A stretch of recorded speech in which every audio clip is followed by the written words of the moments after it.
What's up, guys? Kayak Mike here. This is the 2023 season recap slash review of the Rising Sun event for the Knott Marine National Trail that just ended about this time last month, actually.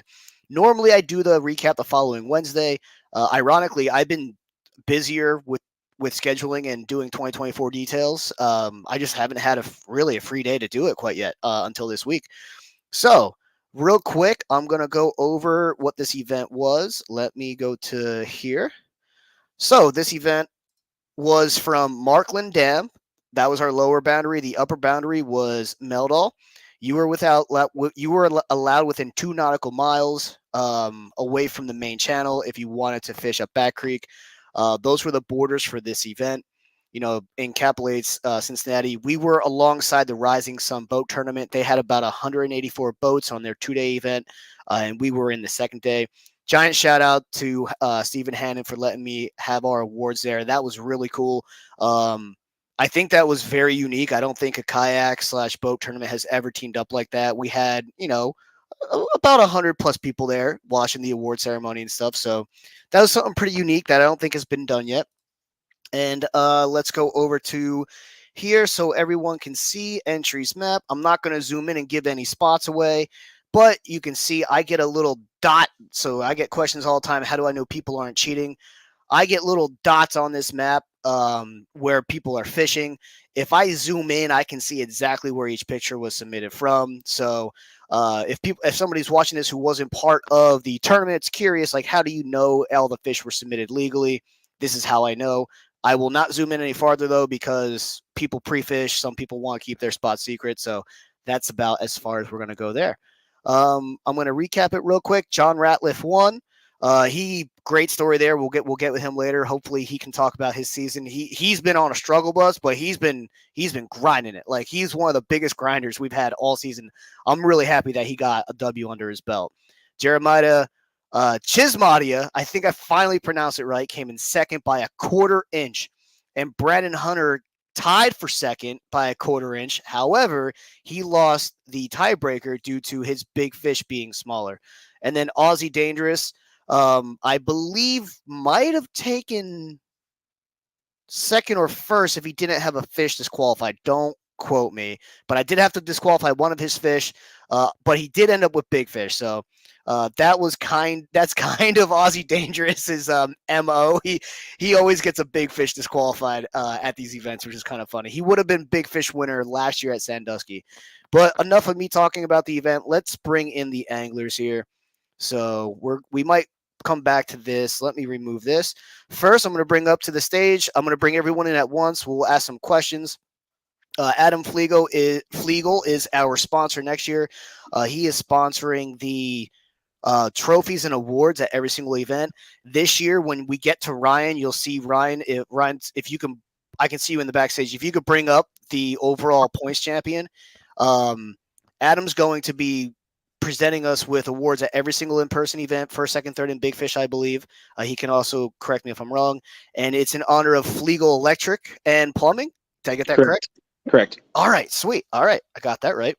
And then the next person I will pull on here, Andrew Sismadia, rookie this year, fished really well. Competed in what, 3 or 4 events, Andrew? Chickamauga, Sandusky, Hoover, and then Rising Sun. Okay, so Andrew had 4 events under his belt. And then next I'm going to bring up John Ratliff, our champion of this event. John, how you fished every single event, correct? Every single one of them, buddy. That's what I thought. Next year, speaking of something like that, I'm going to pull up my screen really quick again. Let's see here. Okay, so if you go to series standings on the Fishing Chaos app and you go to the Knott Marine National Trail, you will see down here Ryan Bortz won it, Justin Johnson came in second, etc. And everyone gets points. It was your best 4 events of the 6 total. Next year, what we're going to do is we're going to do something similar. It's going to be X amount of events of the total, but we're also going to have a separate pot dedicated just to anglers who hit every single event. A few anglers have brought up to me like, hey, I think it would be cool to have another additional pot just for anglers who have hit every single event. And I think that's fair. It won't be as big as the overall pot, but we are going to grab a sponsor specifically for anglers that hit every single event, and they will have their own point race as well. And then Jeremiah, I don't know if you're here. It says you're here, but I don't see your picture. Oh, there you are. Jeremiah, I cannot hear you. I cannot hear you, Jeremiah. Nope. So, all right. All right, he'll come back. Andrew, there was background noise on yours, so when you need to speak, I will unmute you too. And then last but not least, and I kind of wish JJ was here to give him crap. Ryan Bortz. Here's Ryan Bortz. He was our champion. Our Cat King. We call it Cat King. He gets a belt every single year. Ryan won it last year. And then these are some really sweet awards. I coached 10 years, 7 different sports. These are some of the nicest awards I've ever seen at events. So the reflections kind of not making it look too great, but the awards are sick. If I could pull up a picture of it really quick, I'll try and find a picture of it here really quick. Forward. John, Yep. What? you just recently made it your banner picture, so I might be able to. I don't know if it'll look that great in that one. That one's kind of zoomed out. Yeah, it'll be a little pixelated, so we're gonna leave it out. So, all right, let me go back to the stream here. All right, let's see. We'll check out the chat. All right, no questions yet. If anyone has any questions specifically for any of the anglers, let me know. We will ask that specific angler or anyone any of those questions. Hey, what's up, Bob? And giant shout out to Bob Denon and King Cat. Next year, we are going to be partnering with them. I will be working here on a schedule with them very shortly, picking out lakes across the country. I will be working with them in the cities to get the anglers more money at all these events. And then Jeremiah, are you there, bud? Yeah, I'm here. I'll be in it. I'll be in and out. I'm working on a little side project. But I'll be listening, and then I'll be in and out. Gotcha. Do you want me to remove you from the screen and bring you in when I have a specific question for you? Yep, that's perfect. All right, I'll do that. All right, we're gonna go to the first person here, Adam. Just general recap. I'm gonna mute everyone else really quick. All right, so, Adam. General recap. Give me beginning to end when you came up fishing. If you want to give any specifics out on bait, all that kind of fun stuff. So my recap, just first of all, thank you for doing what you do, Mike. I only hit 2 of the events. I was hoping to get the Sandusky in, but it was just such short notice. I couldn't get somebody to go with me. So, I think what you're doing is great, and I think you've weeded out all the problems I think anybody could ever have to start something like what you have. And I think you're the first guy out doing it, and I think it's going to grow immensely. I think it's going to be big. Recap. We went out to North Carolina to Kerr Lake. That was our first event, me and James, and had a blast.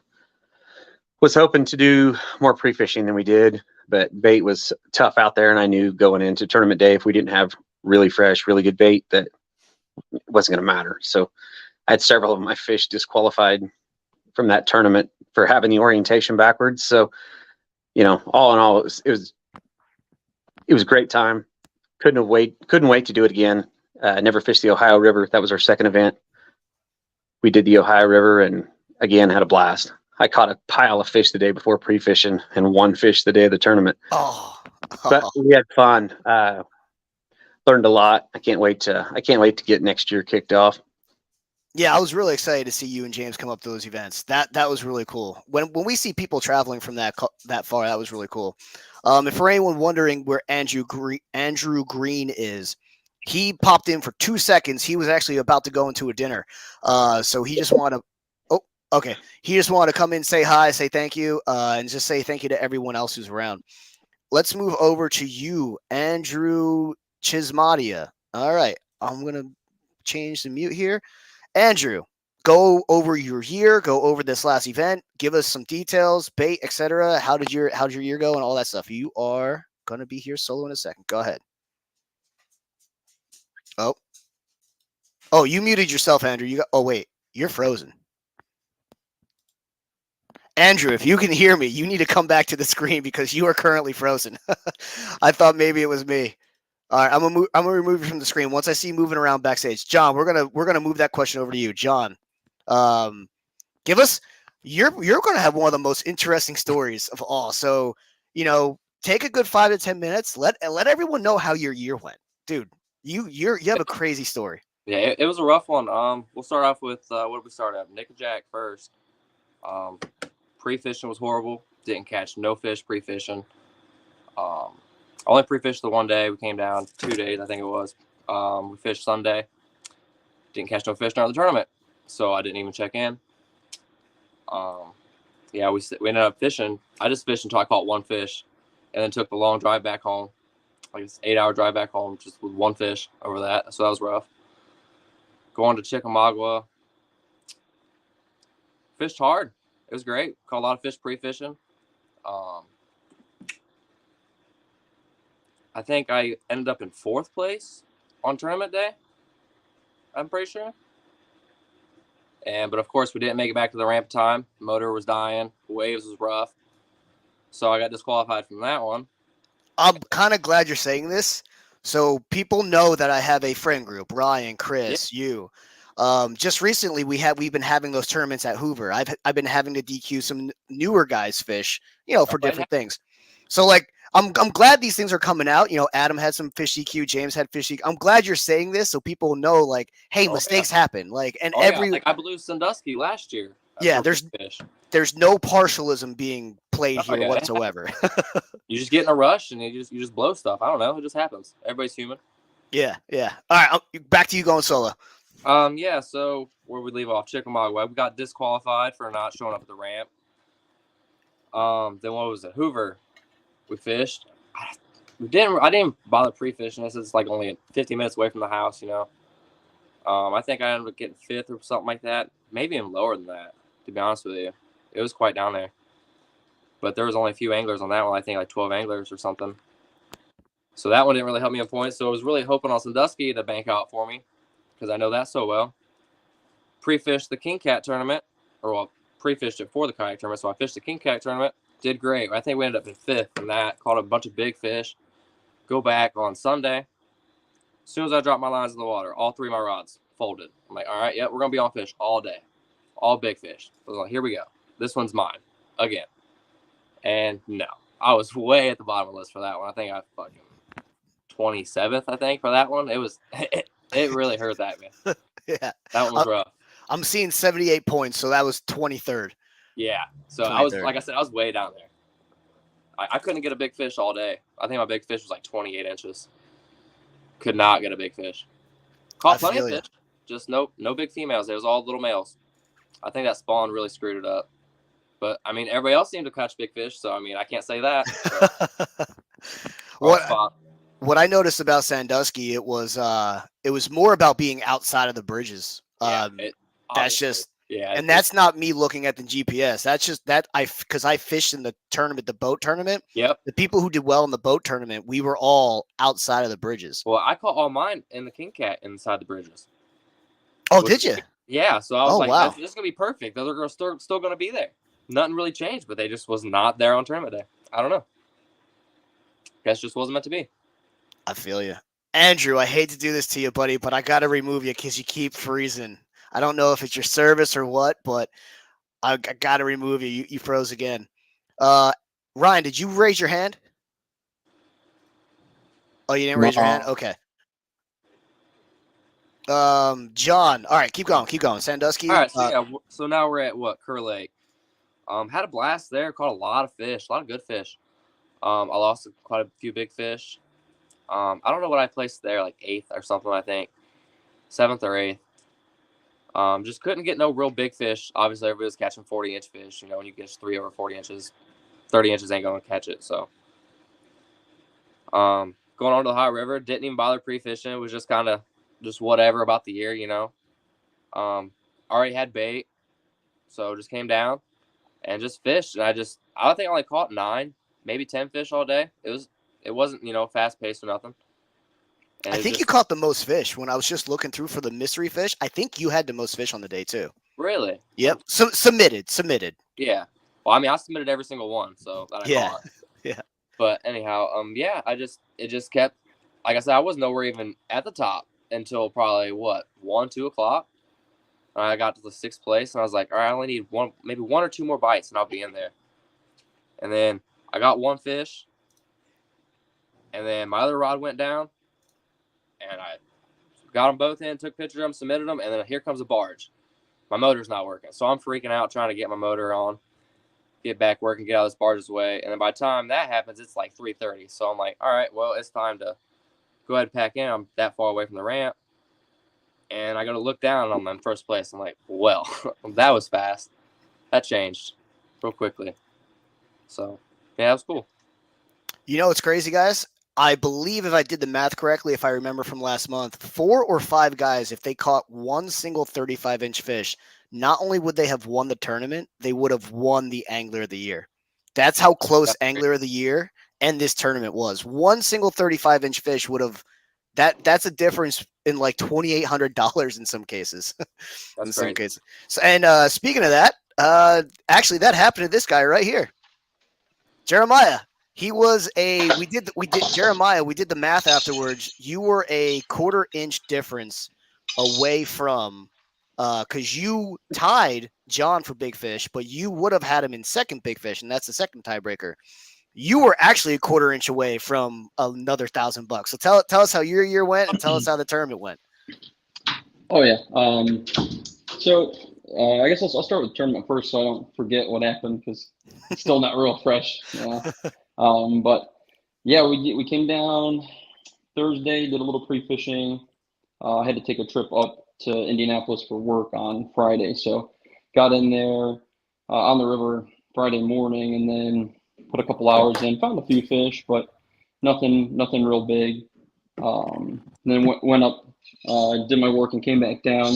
Got back out Saturday, and we found some real good fish. Andrew got a 44 and a 44.5 pound blue. It was like 40.5 inches. A really, really good fish. I told right him, in front of all the boaters, right at their weigh-in.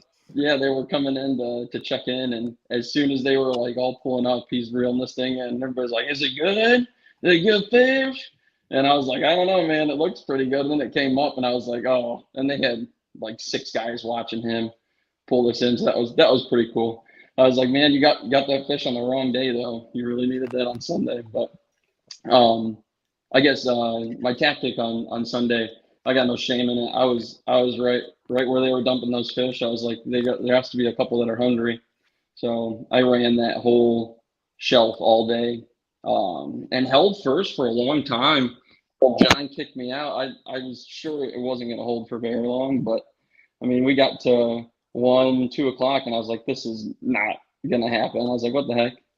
But yeah, he bumped me out right at the end, and I found fish everywhere. I found them shallow, and then I moved deeper a little bit, and still finding them there. But I was racing to get back into it at the end, and I guess kind of still a rookie mistake. I didn't check any of my baits after hits, and when I was reeling all my lines in, like when I was getting ready to go back to the ramp, I had no bait out, and that I don't even know how long that was for. But I was running 5 lines, and not a single one had a piece of bait on it. So that was kind of a kick in the gut after that happened. But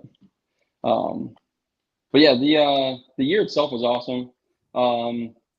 I fished 5 out of the 6 tournaments, so was trying to get down to the 6, but wasn't able to make it down there. And I guess I still hung in it with the points. I guess that double points on the last tournament really helps you get back into shape quick. So, but yeah, it was a great season. I fished well at a few tournaments and got a couple second place finishes, so I was happy with it. Yeah, you did really well. You were also one of those guys. A 135-inch fish would have won the tournament and won the overall points race. Yeah. So we won it. Oh, hold on. Is he here? Is he here? Yeah. All right, Andrew, you're next. All right, recap on the tournament. Give us a little recap of the year. Let us know what happened this year, man. So this was my first year really targeting catfish, like just straight up all I fished for. First year on a kayak. Didn't do all that great in the 4 terms I did do. but I heard Jeremiah talking about it. That 44 I caught. At least I think he was talking about it. Yeah, just caught it on the wrong day. Yeah, other than that, Mike, thank you, because you did a great job running all this stuff. That's really all I have to say. All right, give me 1 second here. I really hope no one messages me on Facebook because. All right, Oh, there it is. there we go. So that's the fish. It's not the best angle, but that's the fish that he caught on day one. That guy right there is a big fish of our event for sure. If he can get into it day two, that's a top 4 or 5 fish from the boat tournament for sure. Maybe top 3. And they had 184 boaters in 2 days. Just for reference. I think it ended up being top 3 because there was a 44.5 that was caught, and then a 49.56. Yeah, that makes sense. And then last but not least, go ahead, Ryan, take it over. Cat King, champ, whatever you want to be called, chump. So my year started off great. I got the win at Nickajack on a kayak that was not even fit to be in the water that I had it in.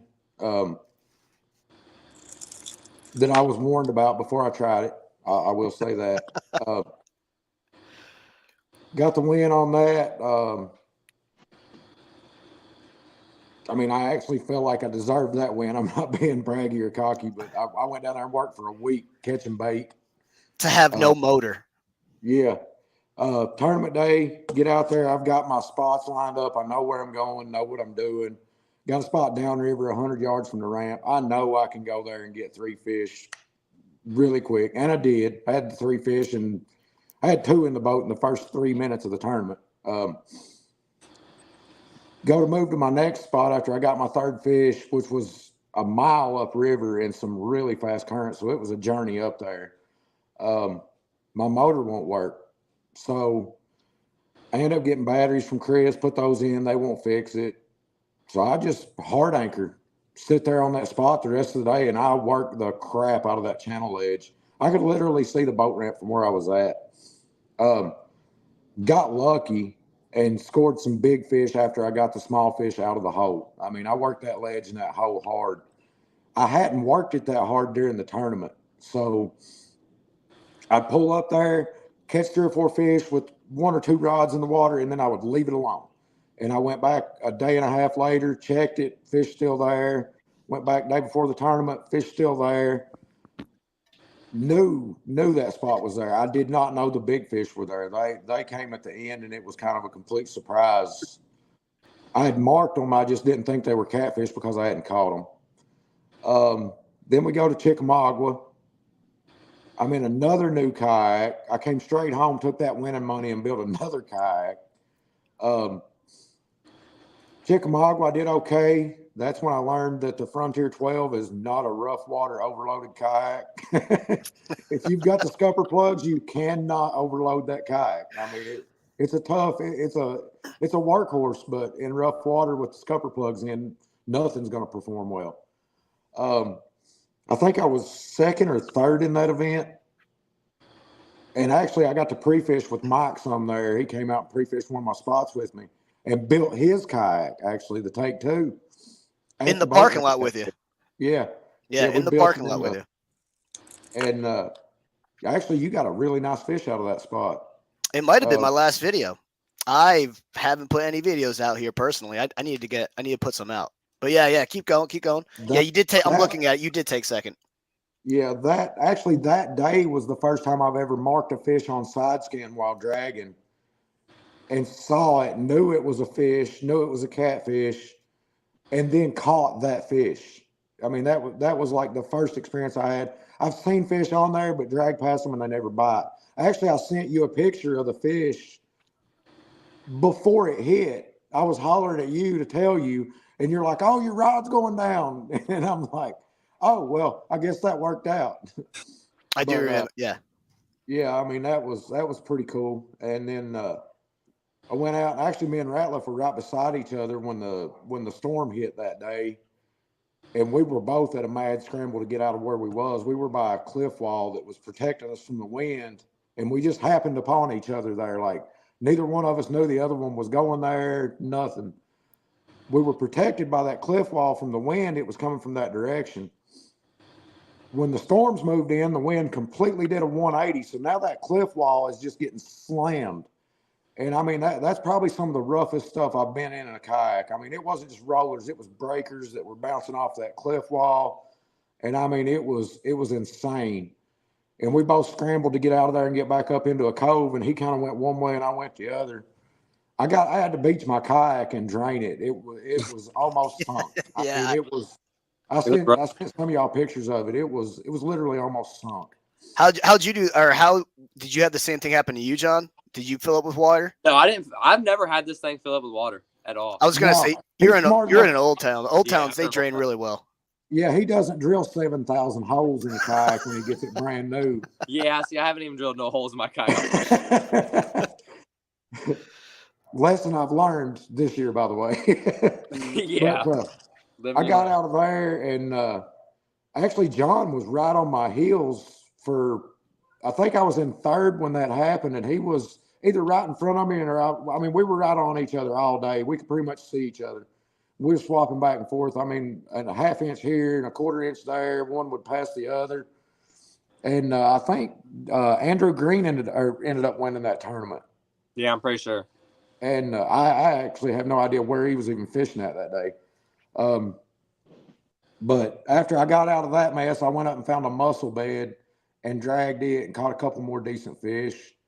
Got back to the truck, got home. I was glad to be off the water that day, to say the least. Yeah. That was the most nervous I've ever been on a kayak, was in that stuff. That was a day I fell in love with the Jackson Take 2 because I was full speed straight through wakes that were just coming completely over the boat. And I was hanging my foot out with my hands behind my head. And I was like, this is amazing. Yeah, you hung your foot out and it almost ripped you off the kayak. Oh, yeah. Don't do that with flip-flops. Yeah, flip-flops work like a drift sock, guys, if you hang your foot out of the kayak when you're going full speed. But what was the next place we hit? Was it Hoover after that? Then Hoover, then Sandusky. So Hoover was a big mental battle for me. That tournament, every time we have been up there for any kind of tournament, it always does me good pre-fishing, and then tournament day, I can't buy a fish. And I mean, it's happened that way every time I've ever been up there for a tournament. And it kind of had me beat mentally. Like I spent most of my pre-fishing time crappie fishing because they were just on fire. And I mean, that was just a blast. And I had a spot. I knew where the fish were. Went out on tournament morning, scanned through it. Fish were still there. Started dragged for like 3 hours. Could not make those fish bite. And I don't know why it took me all day. I mean, I got in my head for one. It started raining. I couldn't make my fish bite. I mean, mentally was beat to death on that. Yeah, I went off the water at noon and went and got myself lunch. And I finally moved and went over there and caught some fish. And I was like, all right, well, I ended up hooking a really nice fish, and it breaks me off. I had 3-rod limit. I had 5 rods with me, and I retied 3 rigs the night before and put new rigs on. I broke one of them off, and instead of tying a new rig on the backup rod, I just threw it out there, threw the other rod down in the floor of the kayak, went to dragging. And lo and behold, that's the one that got smoked, and I broke a really nice fish off at the kayak. And that probably would have put me up in some money if I would have landed it and played my stuff right there. But after that, I was just beat down. I wasn't even trying anymore after that. I think that's one of the few tournaments I came in early from.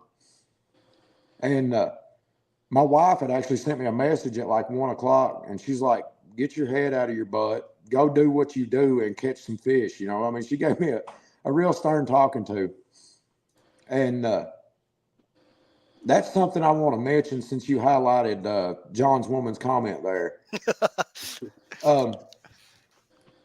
Our wives, girlfriends, significant others, whatever y'all want to call it, they put up with a lot of crap from I mean, mine's not so bad because I actually won some money this year, but I've had plenty of trips with like Hoover. I went up there. I probably spent $700-800. Come home, didn't make anything. She supported me to go to the next one. John had bad luck every tournament this year. Like he just single could one of them. not catch a break. But how you say her name? Tamara? Yep, Tamara. She stood right by his side the Yep. entire time. Yep, Never missed whole a time. beat, Nope. Our women do not get enough appreciation for what we do and supporting us. And mine's not even watching this, so I'm not saying it for that. Adam, do you want to give your significant other a shout out? So yeah, my wife and my kids. If you looked up Family Man in the encyclopedia, you would see me. Like I don't go anywhere without my family, without my kids. And I fished 44 big boat tournaments last year, and I would say 35 of those I had my entire family with me. I've had a lot of irons in the fire for a lot of years doing a lot of different things, and this is one of the very few things that I've started to do and truly enjoyed it. And it's a solo, it's always better when you can take somebody with you. And I've actually got a couple guys local that are real serious about joining me next year. So got to get that trailer situation figured out because I'm not lifting that heavy son of a bitch anymore. I feel you there. Yeah. But, I think we drove 20 some hours straight through out to Kerr Lake. And me and James, we just traded off every 2-3 hours, and it wasn't so bad. And then halfway through Kentucky on the way home, we come up on a bad accident and smoked an axle assembly out of a Chevy Silverado. So that made for a really long trip home. But no, my wife, she supports everything we do. She's very, very involved in the Midwest catfish community. Our company and our family, we sponsor 6 or 7 different tournament trails. Some as the lead sponsor, some just with trophies, some with just youth stuff. But one way or the other, we're pretty involved with most of the catfish trails. I've been talking with Bob Denon quite a bit. Started hitting some of his King Cat tournaments. We're heading to Decatur here in a couple weeks to fish that big tournament down there. Got 3 tournaments in a row here in Kansas for the next 3 weeks. So no, family's a lot. And yeah, Ryan is absolutely correct. There's a lot of bullshit, and it's the days of getting ready and time we would normally be spending to do stuff with them. We're down in the shop working on the kayak or working on our rigs or whatever, or we're on avionics studying, which, by the way, the Ohio River, I thought Mike was maybe exaggerating a little bit. No, he was right on. No, it's a great river to cut your teeth on, because you don't get any help. Right. If you want to fish that river well, the only option you have is put time in. Yep. I thought, well, I'm going to fish this ledge. I'm like, this ain't even a ledge. Like this, some of it was, but 16 feet of water. And I look and I'm like, wow, that's 54 feet of water.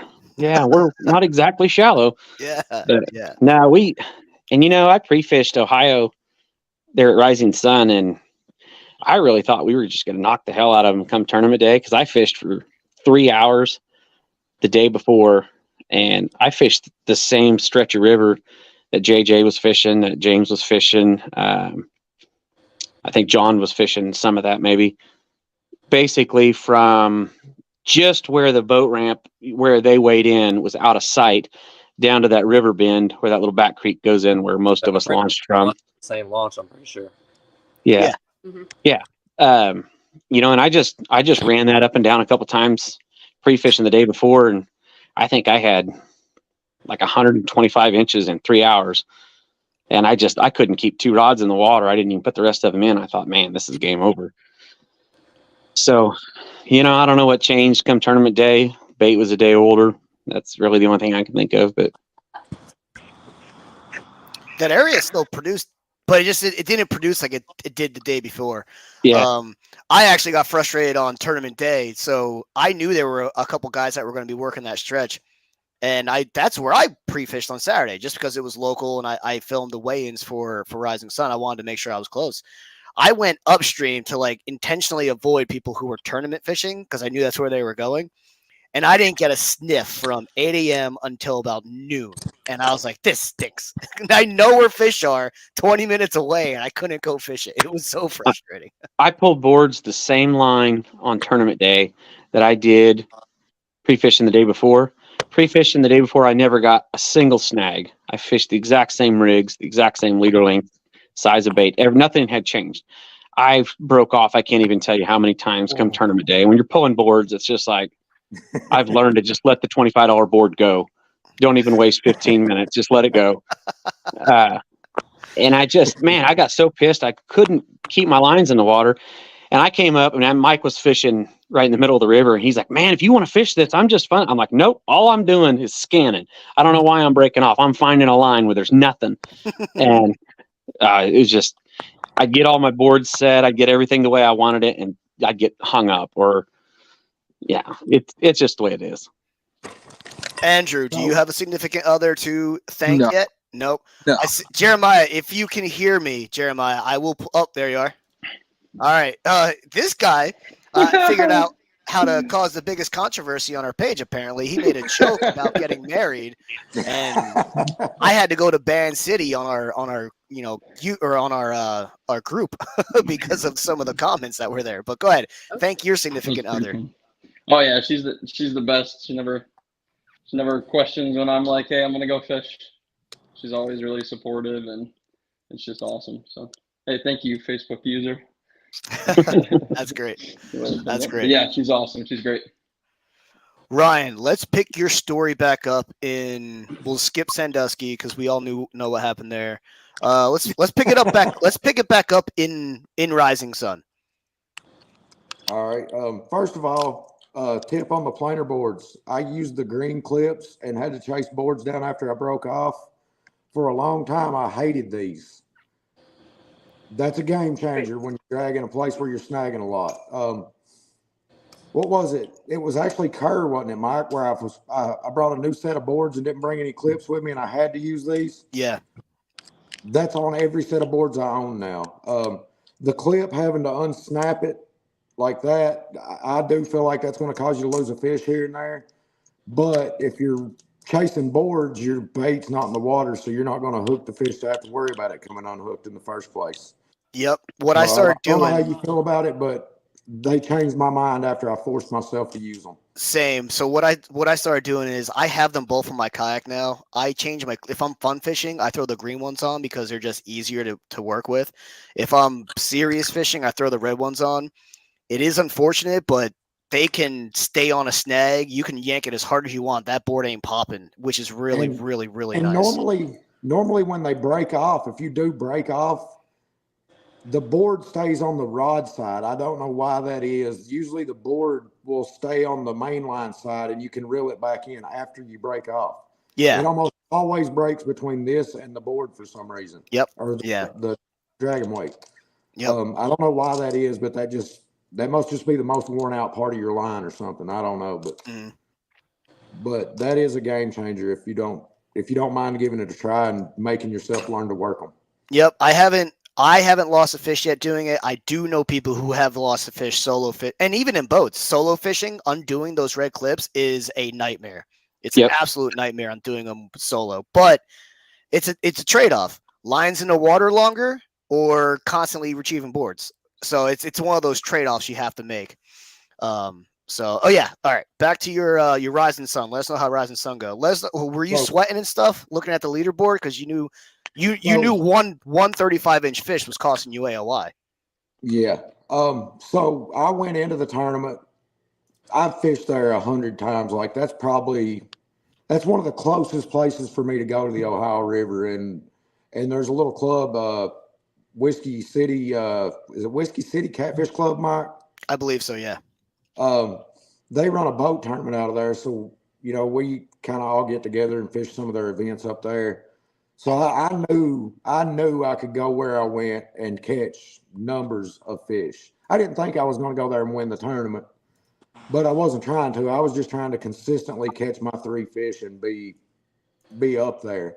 And I knew that spot would do that. I didn't think it would make a big fish. I didn't think it would win me the tournament. I knew that was my best shot at putting fish on the board because no matter where I've ever been, every other spot in that area is hit or miss one day to the next. You'll catch them there one day, you'll go back the next, and they're not there. It just changes so quick. That spot, no matter when or what conditions I've ever been there, I've always caught fish there. It's never let me down. And I made the comment to Mike, like, I'm going to go there and play the safe game, and this will be the one time I go to Tanner's Creek and Skunk. And it was one of my worst trips there, but I was watching that leaderboard, and there for a little bit, I got up there in the top, and I was like, well, crap, if I can get one decent fish out of this hole, and I've caught decent fish there before, I got a shot at this thing. Well, that was at like 11 or 12 o'clock. And I picked my phone up. I hadn't caught a fish in like an hour. I picked my phone up. It was 1:30. And I look at the leaderboard, and it's completely flipped upside down. And I'm all the way back to like 6th place or something. And I'm like, wow, that changed quick. And I knew all the other guys in the tournament. I knew there was 3 of us up there where I was, or in that vicinity. And everybody else had launched from the same ramp, fishing the same stretch of river. And I thought about that when Mike was pulling up his little dot, and he said, I don't want to show anybody's spots. And I'm like, we all know exactly where everybody was. We was within 5 feet of each other. Yeah. I mean, you would have to zoom it in close to separate them little blue dots on that map. But I was nervous when JJ jumped out to that early. I think he jumped out in the lead at first, right off the bat.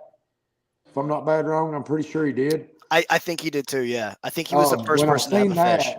Because I knew from his pre-fishing, I knew he had caught some good fish, and I was like, oh, those fish ain't moved. And then I started watching the board on him, and he wasn't moving anywhere. And I'm like, he's got out of the rhythm. There's a boat in his spot. Something has put his game off, and it wasn't. It was just his fish just didn't cooperate that day in that spot. Come to the end of the tournament, me and Andrew, we actually were close together, and we had actually launched. We set out to go to our spots really early that morning to beat the boat guys out there, just to set on our spot before they launched, so we would have our spot we wanted. And we got out there. We ended up talking in the parking lot till like 7:30 or something. This is a By good the story. time we got in our kayaks and got out to our spots, it was lines in. Like, there was no waiting around. And but throughout the day, I kept an eye on the scoreboard, and I knew pretty much who had to get what, to pass me. I was just hoping that one, because the 35-inch fish up there is a really nice fish. Yeah. Like that fish that Sismadia caught up there, that was a true fish of a lifetime in that body of water, in that stretch of river. Like, there's guys fish there their whole life and don't catch that. Yeah, for reference, just so people understand the fishery we were fishing in. So the Ohio stretch, the Markland stretch, for reference, the boat tournament had 184 boats. It's a 2-day boat tournament of 10 fish limit. 120 pounds this year cashed, and their top 20 boaters cashed, and it's one of the best weigh-ins they've ever had. So that's a 12-pound average amongst 10 fish. So those are the kind of weights that we're looking at as being good. If you average more than 12 pounds per fish in your best 5, you had a really, really good day. So I know some people were looking at these scores and thinking like, hey, that's pretty low, the Ohio River. Unfortunately, the Ohio River is not really that strong. But we were right in line with all the boat guys. Like, we were right there in line. None of us had a great day, but we definitely had guys who had their 5 fish that would have been in that, each individual day in that top 30 to 40 anglers in the boat world too. So I just want to give some people some reference on the fishery that we were fishing on that day. So keep it going. The check-in there was awesome. Once we got back to check-in, everybody was, standing around mingling with the boat guys. Chad and D Fields actually came back on day 2. They watched the scoreboard and came back on day 2 weigh-in just because I was getting my trophy and my belt. I was ecstatic for that. Like, I've never had anybody show up, well, Tom and them came down to Kerr Lake, to watch the weigh-in, but that wasn't necessarily just for me. They came just because I was getting a trophy. I was like, that's awesome. I got some actual fans. That's pretty cool. we got to hang out and mingle, and do our after tournament, see who can tell the biggest fish story thing for the day. And that's what I love about this. The 5 of us at an Airbnb, or, the hanging out tournament night or whatever that we do. The camp trip at Kerr was probably my favorite trip this year, even though I didn't win. That was pretty cool. We had JJ came over and hung out with all of us at camp. Andrew Green came over and hung out with us. Chris, when we could find him. Dude, I now have another angler who went to a dart night with me. Andrew, when he came up here to fish the Rising Sun event, he came up to buy my old motor and battery off me.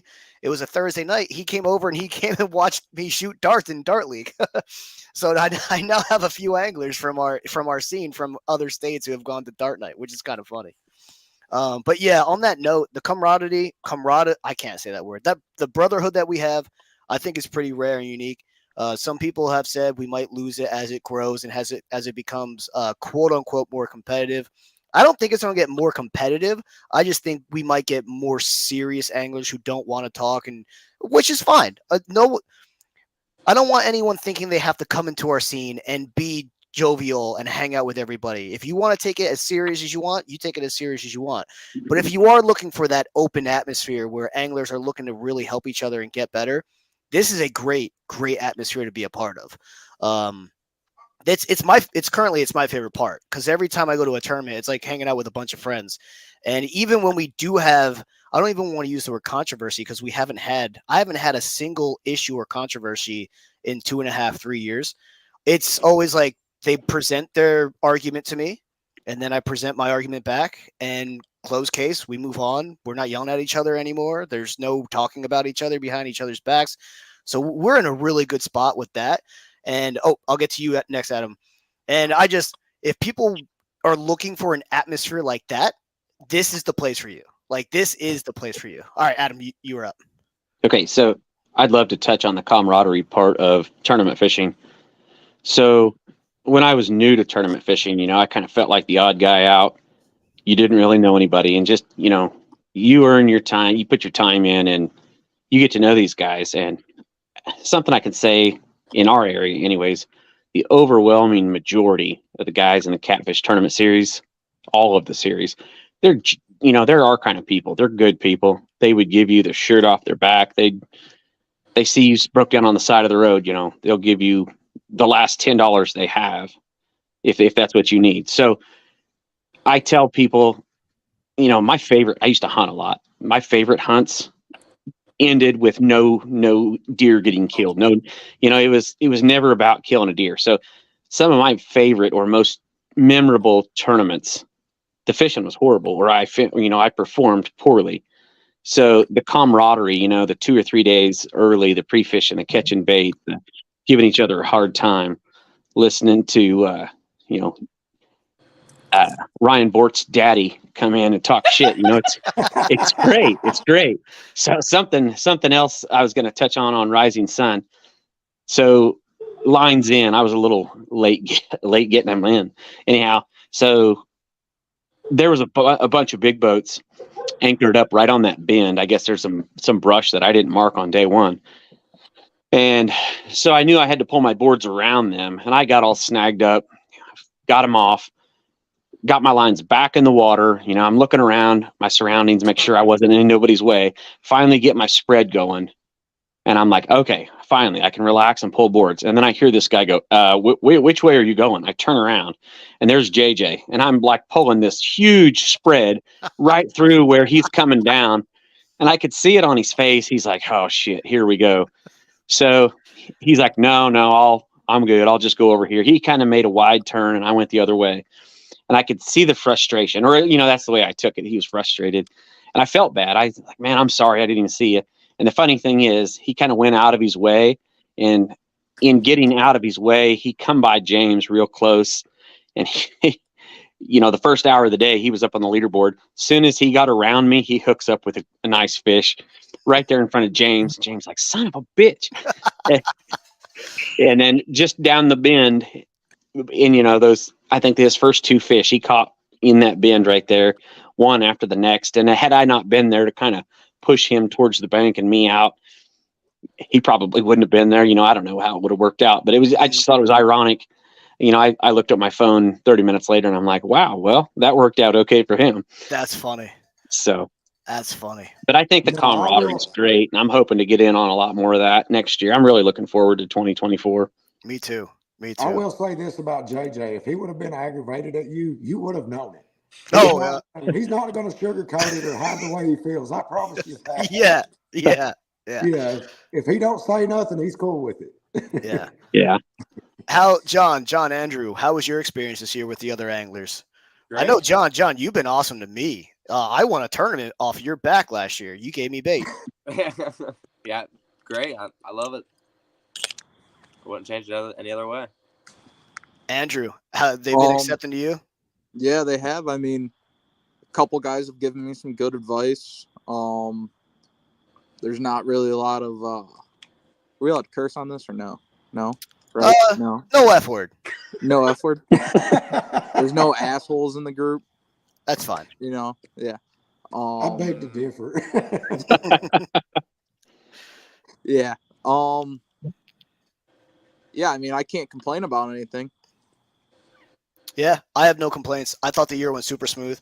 I'm excited. I'm really happy with how it went with all the sponsors. I can't thank the sponsors enough. I have videos that I'm making specifically for all them. I'm wearing the one who actually sponsored this last tournament, Chubby Fish.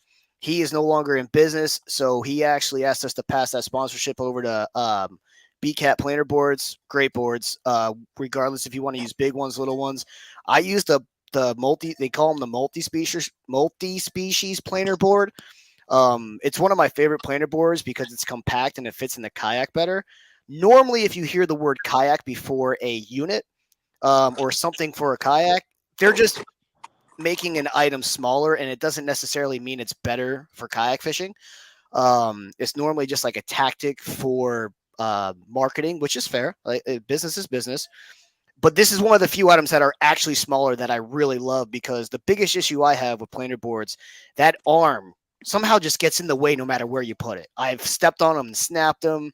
That arm only being like this long is such a huge difference in a kayak. I carry 4 in my kayak and don't even know they're there. So I do love his boards. They pull really hard. So no complaints with that. Not Marine. Giant shout out to Joe Sandusky. He went above and beyond any sponsor I could have asked any sponsor to. He made me banners this year. He went to CatCon on my request this year. I don't believe Not Marine was going until I essentially begged him, yo, let's go to let's be the only kayak manufacturer there. So we were the only kayak brand represented at CatCon last year. Hopefully that happens again this upcoming year. And yeah, I'm going to go down all the other sponsors in some other videos coming up shortly. I'm happy to say I hit every single mark that I promised to each sponsor. So that those were all knocked out by the end of July. So hopefully next year I can use that information to bring more sponsors in and work with these cities. You guys committing to the scene, I can't thank you guys enough for coming. You guys are the reason this is going to grow. I'm going to be able to use our average angler count next year. We averaged about just under 20 anglers per tournament. And for something that's never been done before, I'm very, very happy and proud of that number. But you guys joining these tournaments is going to be fuel for our fire to ask these cities for more money, which is just at the end of the day going to be a bigger payout for you guys. We get more money, we get more anglers. King Cat sees what we're doing. Maybe I can get chipped in a little bit more. And then I'm going to make the payouts bigger. So I'm going to bring that into, I'll let you guys stay on if you want to. I'm going to start talking about 2024. Before I do that, I want to shout out Andrew Green. Andrew Green came on before this started. He traveled from Texas to every single tournament. So I promised him we're going to have a tournament in his honor next year, guaranteed, on one of his bodies of water. So I told him we're going to do one of two things. We're either going to have one in Texas itself, or we're going to go to Louisiana, the same place King Cat went this past year. So in our world, the kayak world, the big draws are money and fish size. Some guys won't travel to some tournaments strictly because of the fish size. It doesn't even matter how much money's on the line. So we're going to be going to Louisiana guaranteed next year around the same time that King Cat did their boat tournament this year. They had multiple boats catch over 20, 40-pound fish 2 days in a row. That is insane. Can you imagine being in a kayak catching more than 10 40-pound fish in a day, let alone 20 40-pound fish in a day? So we're going to do that. It was on the Mississippi River. I talked to anglers that went down there. That water isn't bad. At that time of year, the water isn't bad. They said dragging was an option. Suspend drifting was an option. So safety, I'm not too concerned about safety. I'll make sure we have a backup plan just in case, because it is the Mississippi. I'll make sure we have a backup plan within a half hour of some kind of still water that does have catfish. But we're definitely going to Louisiana next year. That's guaranteed, and or Texas. And that's going to be in honor of Andrew Green. So I'm really looking forward to that. I'm really looking forward just to fishing that. I can't even imagine what it's like catching more than 2 or 3 40-pound catfish in a day, let alone 20. Like, that is insane. But yeah, I'm happy to announce to you guys, we already have 11 grand in sponsorship money next year. That doesn't include your trophies, however much that ends up amounting to. What I'm asking this year, if there's any potential sponsors watching, naming rights for the trail, I'm asking for $5,000 this upcoming year. A title sponsorship for an event, an individual event, is $1,500. We can do co-title sponsorships. Great example is Kerr Lake. Minotaur was $1,000 title sponsor this past year, with Matt Katz being a secondary sponsor at $500. And then, oh wait, what was that? It was just Tamara. I plugged Mad Cat. Oh, okay. That's awesome. I was like, I thought I had another window open or something. The dog barking. That's funny. That's funny. And then we can do secondary sponsors. I really want to lock the title sponsor in at $1,500 per. Big fish, we're going to start off at $500. And then we're going to do a mystery fish and a pre-fishing big fish.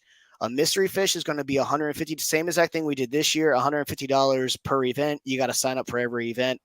And then a pre-fishing big fish. To honor those guys who are coming down a few days early, we're going to have a separate leaderboard for pre-fishing, single big fish pre-fishing if you want to submit it. And that's going to be $150 per tournament as well. This way we can, and I want a sponsor to do that. That will not be pulled away from the angler entry fee. That's going to be a sponsored prize. That's to try and encourage the anglers who are pre-fishing. Not encourage anglers to pre-fish, but it's trying to help out anglers who are pre-fishing. Make it a little more worth their time potentially. And last but not least, we're guaranteed to have that $5,000 title sponsor, because the reason we're guaranteed, if no one picks it up, I'm doing it, and I'm just going to call it my trail. So I'm not worried about the title sponsor for the name, for the naming rights. I really want it to be a kayak company. I don't want it to be a dealership. If a dealership wants to do it, obviously I'm not going to say no.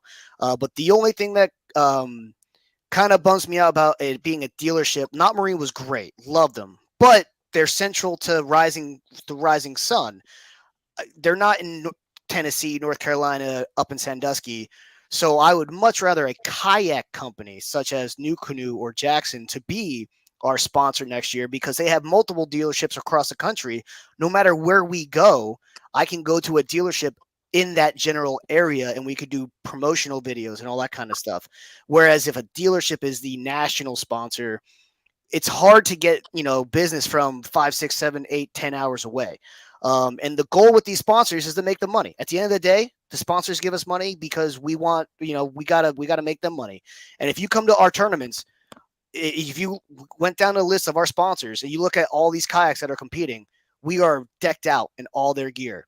If you look at the kayak catfishing world in general, we may not have influenced every single angler, but our reach is pretty big. A lot of anglers are using a lot of the gear that we are promoting through our scene. So that's my pitch to sponsors for the upcoming years.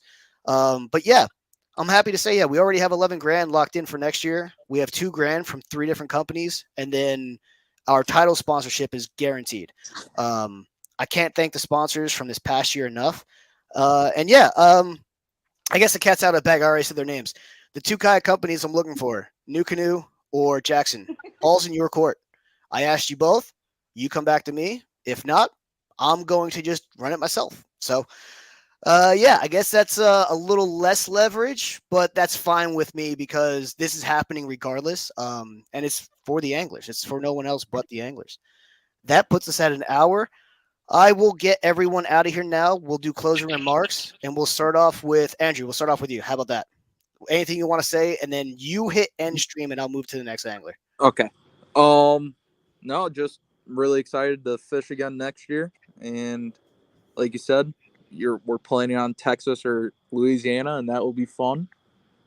A lot more driving, but I'm gonna do it. So, yep, just excited for next year. Awesome. All right, I'll see you later, brother. I'm just gonna move right down the road. John Ratliff, your final remarks for the season. I'm just ready for next year, man. Just want to thank you for running a great trail. Thank your girlfriend for sticking with me through it, and I can't wait to do it next year. Sounds good. Next time I go to the falls, I'll let you know if you want to come down and fish it with us. Absolutely, No. bro. No. All right. See you, man. See you, buddy. All right, Champ, you're up next. All right. First of all, you're not bringing John Ratliff to the falls. But no, I need to shout out my sponsors, Muddy River Catfishing, Monster Rod Holders, Never Lost Anchors, BCAT Boards. I actually just got brought onto their team officially. I'm probably forgetting somebody. Not Marine, they kind of hooked me up a little bit here. I'm probably forgetting somebody. I usually have them wrote down, so I don't. But I don't know. I'm looking forward to next year. Ready to get it started. Glad it's over, but can't wait for the next one, to be honest with you. A lot of sweating. Yep. But no, I appreciate what you've done for us. I appreciate all the sponsors that come in on the trail. I hope they all come back next year and I get to double what I made this year. Yep. And awesome. And I'll see you in a day and a half. For people who are curious, this guy is going to be fixing my Jeep so I can actually start driving. Yeah. That's been part of the reason I've been behind. I don't have a vehicle at the moment. So, all right. Thank you so much, Ryan. I'll see you in a couple days. And there we go. Adam, take it away. So again, thanks for running a great trail. I had a blast in everything that I did. I'm really looking forward to 2024. I'm pumped up for what it's going to bring. Again, it'll be a lot of driving on our part, but I'm looking forward to the camaraderie. I'd like to hit these scenes a couple days earlier and kind of get in on some of that camping, enjoy that time. And I just think it builds friendships. It builds relationships that'll last, far beyond this. So no, I really appreciate everything. And I really can't wait till 2024 and Fleagle Electric and my family is Fleagle Family Adventures. We're excited about sponsoring this trail, and there's probably a little more coming than I've let out of the bag, but we're excited about it. We'll just kind of see how that all plays out. That's awesome, and I will chat with you about that later. I can't wait. Sounds good. I get a little excited, so I'm kind of a bad person to tell some things because if I get excited and start talking, like earlier when I said the whole thing, I'm like, I just lost a little leverage, but it's whatever. It's whatever. Yeah. That's it. I mean, they're gonna find out regardless. So, all right. Well, thank you. I'm gonna boot you out of here, and then I'm gonna say one last thing, and I'm gonna get out of here. And good. I'll chat with you soon. See you, man. Bye, Adam. And finally, my last thank you is going to be to Bob Dannon and everyone who works at Cat King or King Cat. I apologize. We are going to be their kayak catfishing division next year. I'm still trying to figure out how I'm going to word the titling because we cannot be the King Cat kayak division because there's 3 letters back to back that are the same that cannot be back to back. If anyone has any suggestions or advice on what that should be, I am all ears. We will have to put the title sponsor in there somewhere. But I'm trying to figure out a way we can get an acronym to flow. And yeah, giant shout out to Bob Denon because we had a lot of steam and a lot of power going on this year so far. And he came in and he called me, or we met each other actually at CatCon, and we were chatting about potentially hooking up, doing a tournament or 2 this year, seeing how it went. And we were talking on the phone and he's like, he wanted to put a little bit of money in. So I said, let's team up at Sandusky. It makes sense. You're on Saturday. We'll do Sunday. And I'll just, for safety reasons, because they were in the boat tournament, the boat world, he just wasn't 100% sure how it was going to run for us. With us being near the boats, pre-fishing and that kind of stuff. He was a little concerned about safety. So I told him, like, hey, look, what I can do is I can ask the anglers, do not pre-fish between the bridges. But to sweeten that deal, if you give us money, I can tell the anglers, hey, during the King Cat tournament, you cannot pre-fish during the or between the bridges, because we know that's where the majority of the boats are going to go. However, King Cat's going to supplement the pot. And he asked me like what I was thinking. I'm like, $500, the anglers will be pumped. And he said, I was thinking more like $5,000. And I was just like, whoa, $5,000? Like, there's no. And he's like, no, I'm seriously thinking like $5,000. Let me run it by people first. And yeah, needless to say, he put $5,000 into the Sandusky tournament. That ended up being our biggest tournament of the year. It pulled our average numbers up for the entire year. I couldn't be more grateful for that.